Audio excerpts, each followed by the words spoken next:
خب تو مرحله اول بیایم مثلا در مورد بردارها و کاربردهایی که دارن یه توضیحاتی بدیم، ببینیم مثلا این بردارها و مباحث ریاضی که حالا قراره کار بکنیم ببینیم چه کاربردهایی دارن. من سعی میکنم که یه جورای کاربردهای مباحثی هم که قرار توضیح بدم رو ارائه بدم و بیان کنم که یه جورایی ملموس‌تر باشه، بشه با دنیای واقعی هم مچش کرد. بیایم حالا بردارا رو ببینیم مثلا کاربردهاشون چی هن. ببینید بردارا تو دنیای فیزیک و مکانیک یکی موضوع نیروان که وقتی یه جسم رو هل میدی یا میکشی، نیرو یه برداره، چون هم مقدار داره و هم جهت. پس یعنی مثل این بابا که داره هل میده این باکس رو، داره یه نیرویی رو وارد میکنه به سمت در واقع این باکس، هم نیرو داره وارد میکنه، این نیرو مقدار داره و هم جهت داره. توی سرعت و شتاب وقتی ماشین هواپیما حرکت میکنه، جهت حرکت و سرعتش با بردار مشخص میشه. میدون مغناطیسی و الکتریکی هم تو فضای فیزیک، نیروهای مغناطیسی و الکتریکی هم مثل با بردار جهتشون مشخص میشه و دارای بردارن. نیروهای الکتریکی هم اینجا حالا یه توضیح کوچیکی دادم که وقتی یه بار الکتریکی مثل الکترون یا پروتون داخل یه میدون الکتریکی قرار میگیره، بهش نیرو وارد میشه. این نیرو هم مقدار داره هم جهت. بزرگی نیرو بستگی به مقدار بار و شدت میدون الکتریکی داره. جهت وارد شده هم بار مثبت تو راستای میدون الکتریکیه و برای بار منفی خلاف راستای میدون. کاربرد بعدیش توی مهندسی معماریه که تحلیل سازه ها رو برای ساختمان سازی پل ها، نیروهای وارد شده به سازه ها رو مثل باد و زلزله و این داستانا رو با بردار نشون میدن. تو مکانیک خودرو و رباتیک هم مسیر حرکت رو مشخص میکنن. گرافیک و کامپیوتر و بازی هم که مشخصه، تو بازی ویدیویی شخصیت ها و اشیا وقتی میخوان راه برن یا حرکت بکنن تو جهت های مختلف و بردار حرکت میکنن. تو طراحی گرافیک هم مثل فتوشاپ شما یه دایره‌ای می‌کشید، یه مربعی می‌کشید یا حالا هر کار رو انجام میدید روی محور ایکس و وای ها توی جهت‌های مختلف و با بردار در واقع اندازه‌گیری میشن پشت صحنه. هوش مصنوعی یادگیری ماشین هم که الان اصلا مبحث ما همینه. توی هوش مصنوعی داده‌ها معمولا تو فضای چند بعدی به صورت بردار نمایش داده میشن. برای پردازش تصویر و تحلیل داده‌های بزرگ از بردارها استفاده میشه.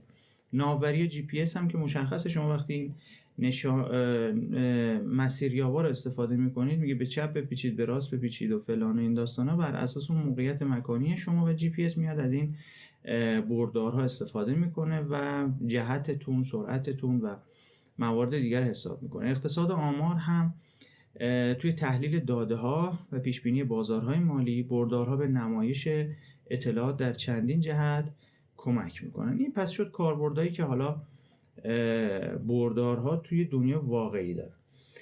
بیایم حالا وارد مباحث ریاضی بشیم که از پایه‌ترین حالت ممکنه این که اصلا بردار رو چطوری نشونش میدن. ببین بردار یه خطه که از یه نقطه شروع میشه روی یه صفحه مختصات، از یه نقطه شروع میشه میره تا یه جایی به یه نقطه ختم میشه و حالا جهت هم داره دیگه مشخصه. مثلا اینجا حالا 6 و 8.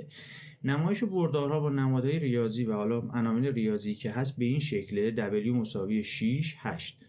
اینجوری هم نشونش میدن توی پرانتز و به این شکل نشون میدن بهش میگن ترنسپوز، یعنی یه علامت تی بالاش میذارن که بهش میگن ترنسپوز. ترنسپوز یعنی چی؟ یعنی جای سطر و ستوناش عوض شده، یه علامت میذارن میگن که آقا این ترنسپوز شده، حواست باشه خاصی ازش استفاده بکنی، جای سطر و ستوناش تغییر کرده، خودت سطر و ستوناش عوض کن. با یه همچنان حالا مفهوم ساده ای. اما ببینیم اندازه بردار چیه؟ اندازه بردار رو چطوری به دست میارن؟ ببینید بردار ما حرکت کرده از نقطه 0 به نقطه 6 و 8. خب وقتی که این اتفاق میفته یه زاویه 90 درجه اینجا درست میکنه. یه زاویه 90 درجه اینجا درست میکنه که این زاویه 90 درجه شما بر اساس رابطه فیثاغورس میتونی اندازه بردار رو مشخص بکنی.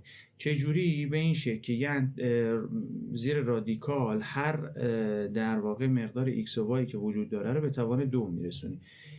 8 به توان 2 به اضافه 6 به توان 2 که اینا رو با هم جمع بکنیم میشه رادیکال 100. رادیکال 100 چه عددی؟ رادیکال 100 مقدارش چی میشه؟ میشه 10. اندازه بردار ما پس اینجا 10، یعنی با این فرمول به دست میاد. اما جمع دو بردار یه جاهایی ما لازمه که بردارامون رو با هم عملیات ریاضی روش انجام بدیم. جمع، تفریق. جمع دو بردار چه شکلی؟ ما دو تا بردار اینجا داریم 3 و 4 که بردار یو ما هست و بردار وی ما هم 7 و 2. اینا رو میخوایم با هم جمع بکنیم. اینجوری جمع میشه 3 به اضافه 7 میشه 10، 4 به اضافه 2 میشه 6. پس شد بردار ما، بردار جدید ما که بردار یو به اضافه وی هست، مختصاتش میشه که یعنی تو نقطه 10 و 6 اینجا نقطه انتهایشه، از 0 تا نقطه 10 و 6. تفریق دو بردار چطوریه؟ تفریق دو بردار هم اینه جمع دیگه، از همون بالا 3 منهای 7 4 منهای 2، 3 منهای 7 میشه 4، 4 منهای 2 هم میشه 2 که ما وقتی بخوایم روی محور مختصات نشونش بدیم میگیم آقا منفی 4 و 2، اینم 2، y2 x 4. پس شد منفی 4 و 2. پس وقتی کم میکنی و منفی میشه این موضوع میفته در واقع سمت چپ محور وای ها. ضرب نقطه‌ای دو بردار چیه؟ ضرب نقطه‌ای دو بردار ببین یه وقتایی هست ما یه سری بردارها رو داریم، البته فکر کنم این شکله، آره این شکل مال این نیست، مال چیز قبلی بود، آره مال اینه. من اینا رو کپی میکنم به خاطر این شکل شما در نظر نگیرید. ضرب نقطه‌ای دو بردار چجوریه؟ ضرب نقطه‌ای دو بردار این شکلیه که شما بهتون بردار رو میدن، دو تا بردار میدن، میگن آقا مثلا با این مقادیر A1 A2 الی AN B B1 B2 و الی BN، اینا رو به صورت در واقع حالا بهش میگن ضرب نقطه‌ای، یعنی نظیر به نظیر همدیگه با هم ضرب کنه.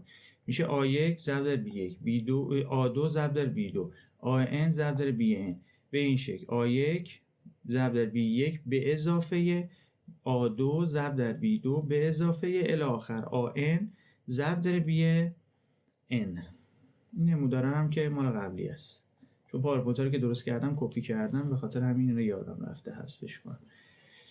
خب ضرب نقطه‌ای یه مثال بزنیم. A ضرب در B میگه آقا 3 ضرب در 7، ببینید 3 ضرب در 7، اینم اینجا اینو داشت درسته؟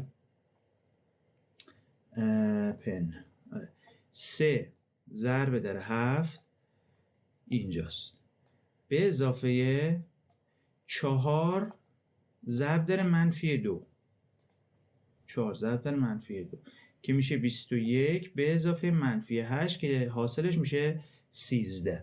به این شکل، چیز خاصی نداره. زاویه بین دو بردار، زاویه بین دو بردار ما اینجا میخوایم آقا این اندازه این زاویه رو ببینیم زاویه چند درجه است. میایم چی کار میکنیم؟ یه فرمول داریم میگه کوسینوس تتا ضرب نقطه‌ای A در B تقسیم بر اندازه A بردار A در اندازه بردار B، که حالا اینجا ما با یه مثال بخوایم توضیح بدیم. کوسینوس تتا W به Z ضرب نقطه‌ای و اندازه بردار W ضرب در اندازه بردار Z. علامت بردارم که این شکلیه دیگه، بالای چیز میذارن اون نماد میذارن و اینم معنی اندازه میده. خب اینجا ما دو تا مقدار داریم W 0 و 2 Z 2 و 2 W 0 و 2 Z 2 و 2. ضرب نقطه‌ایشون رو انجام بدیم. میگه 0 ضرب در 2 به اضافه 2 ضرب در 2. خب این که 0 اینم 2 ضرب در 2 میشه 4، پس این میشه 4 اینجا. خب اندازه W چطوری به دست میاد؟ اندازه W هم همون رابطه فیثاغورس، 0 به توان 2 به اضافه 2 به توان 2 زیر رادیکال جوابش میشه 2، چون این که صفره، این هم که میشه 4، رادیکال 4 هم میشه 2. اندازه z هم همینطور، 2 به توان 2 و 2 به توان 2، هر دوتاش با هم میشه رادیکال 8.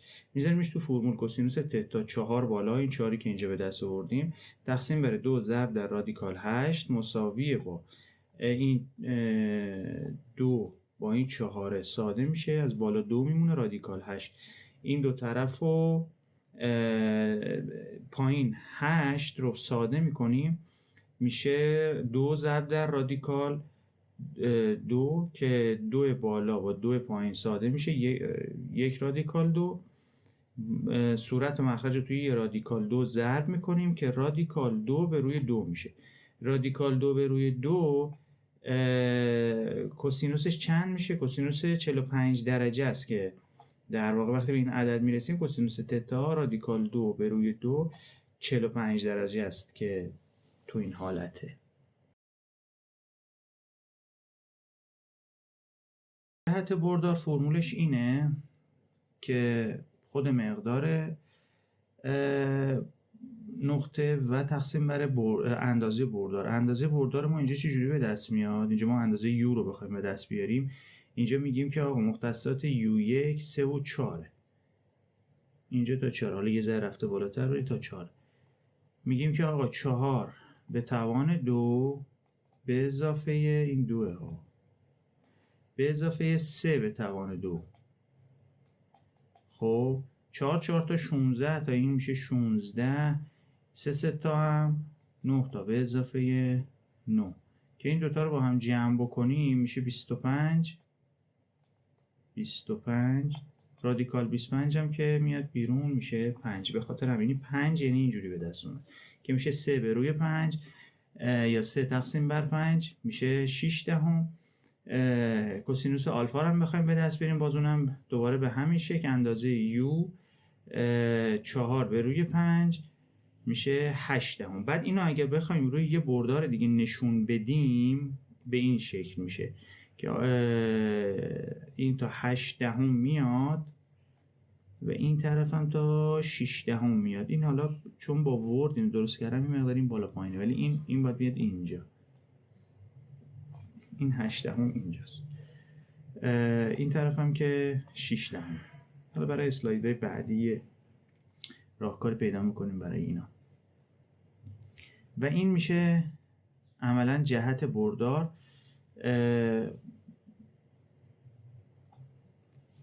از این مبحث بریم اینجا و فاصله بین دو نقطه رو حساب کنیم.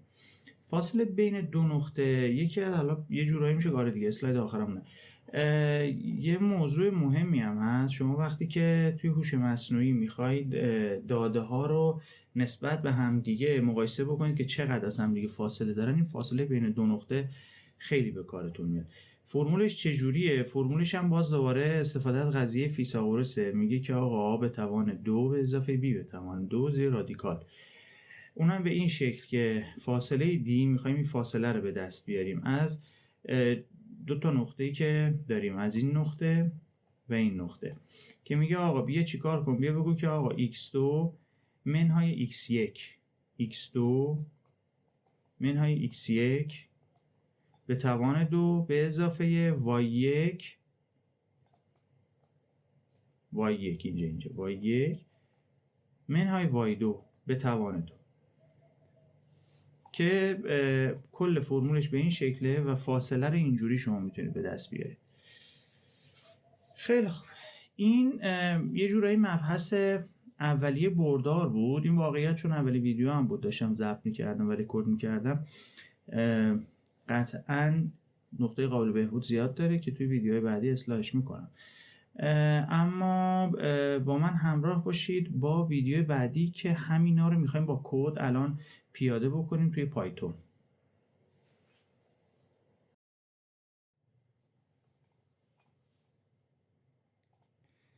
خب ببینید، من برای پیاده کردن این کدای پایتون اومدم تو سایت کگل، که حالا سایت کگل دیگه اگر تو حوزه‌های هوش مصنوعی حالا اطلاعاتی داشته باشید سایتیه که مربوط به حوزه‌های دیتا ساینس و پروژه هوش مصنوعی و این داستان هست.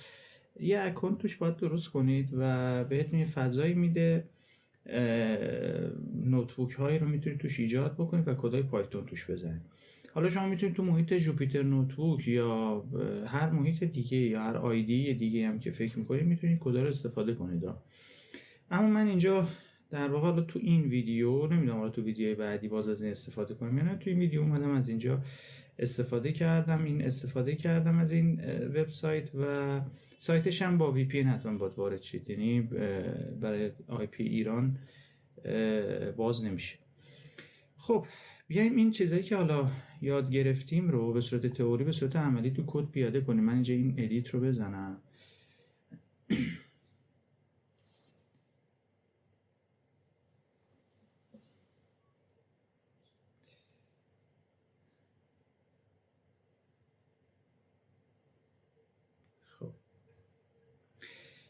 اینجا کتابخونه نامپایی که ایمپورت میکنیم و حالا از NP هم اسمشو میذاریم NP که هر جای دیگه خواستیم به صورت خلاصه شده بتونیم در واقع با NP رو صدا بزنیم. میایم اینجا یه آرایی تعریف میکنیم به اسم A با مقادیر 3 و 4 که وقتی که پرینتش بکنیم میگه آقا این یه آرایی است با مقدار 3 و 4.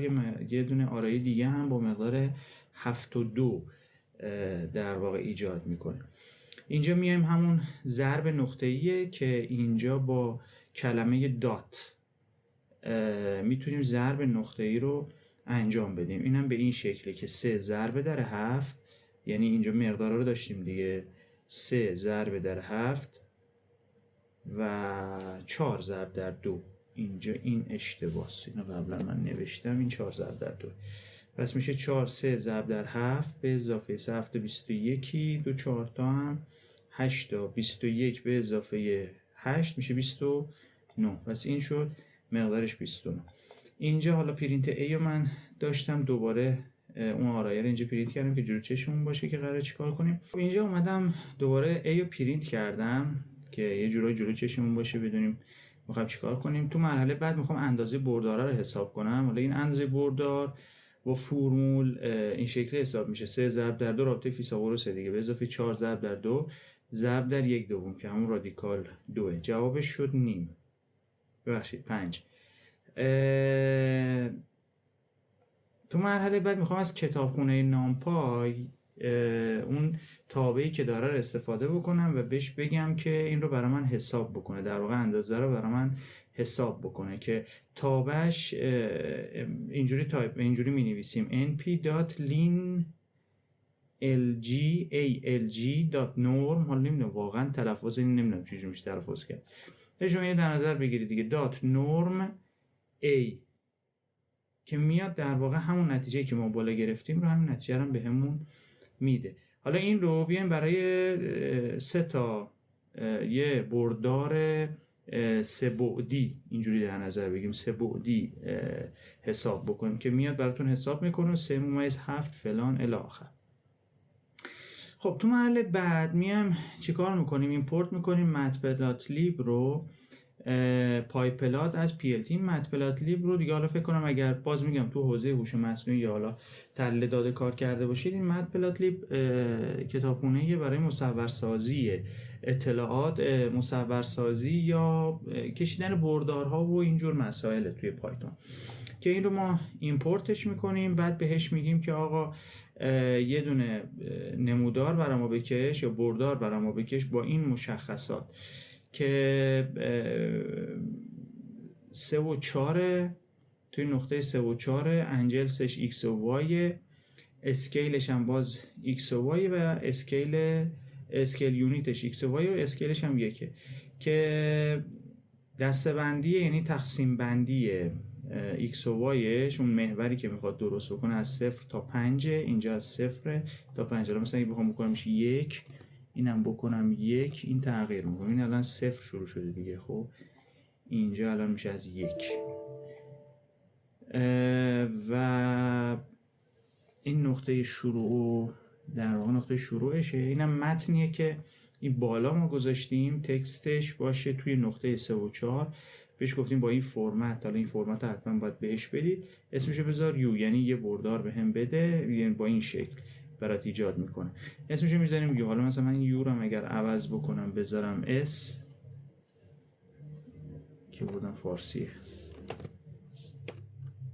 بذارم مثلا هم اف بزرگ، ای بابا اف بزرگ، جایی چیز کنترل گرفتیم. خب میشه اف. برای مثال مثلا این چیزی که اصلا یه جورایی دیگه، حالا اگه خواستید میتونید بعداً اینا رو توی اینترنت سرچ کنید. سایزش هم باشه 25، اندازه این الان 25 و این رو براتون میکشه. باز بریم تو مرحله بعدی. اینجا دوباره اومدیم دو تا آرایه تعریف کردیم. اینجا جمع دو تا آرایه است. جمع دو تا برداریه که داشتیم. گفتیم آقا اینا رو جمع بکن. اینجا چیزی نشون ندادم بعد میاد اینجا میگم حالا نشونش بده. اینجا میگه روی بردار به من نشون بده. ببینید ما دو تا بردار داریم، سه تا بردار داریم، A B که جمعش شده C. الان اومده A B، اینم C. همون چیزایی که ما توی تئوری آموزش دادیم. این سورس در واقع این شکلیه که برای شما اینجا داره میکشه. محاسباتش این بالاست، چیز خاصی هم نیست. میبینید که دو تا آرایه است، یه دونه هم A به اضافه B جمع کردیم، ولی میبینید که برای کشیدن شکلش چقدر در واقع کد نیازه. حالا میتونید همین رو کپی بکنید و ازش استفاده بکنید. من لینک گیت هاب من میذارم این زیر، چون کیگری نوتبوک هایی که ایجاد میکنه فعلا پرایویته، یه شماره میخواد که بتونه اینو تبدیل به پابلیک بکنه، ولی توی گیت هاب هم هست. یعنی همینا رو من هر کدوم این سورس هایی که هر سورسی رو که من میزنم لینکش دادم به آدرس گیت هابم و توی گیت هابم شما میتونید اونا رو استفاده بکنید. به هر حال توی گیت هاب هست، میتونید بردارید. توی باز حالا بیایم اینجا همون آبی رو که گذاشته بودیم بیایم آقا منهاش کنیم، کمش بکنیم و اینم بکشیم. این شد، این که شد که چی دی آی منهای بی. باز دوباره با این کدها شروع کردیم کشیدنش که میشه این به این شکل در میاد. شما این سورس ها رو میتونید در واقع کپی کنید دقیقا و به همین راحتی. یعنی یه سری نمودار رو ما کشیدیم، ازش استفاده کردیم. سعی میکنم که به مرور زمان قطعاً ویدیوها بهتر میشه کیفیتش و با من همراه باشید. مرسی، ممنون.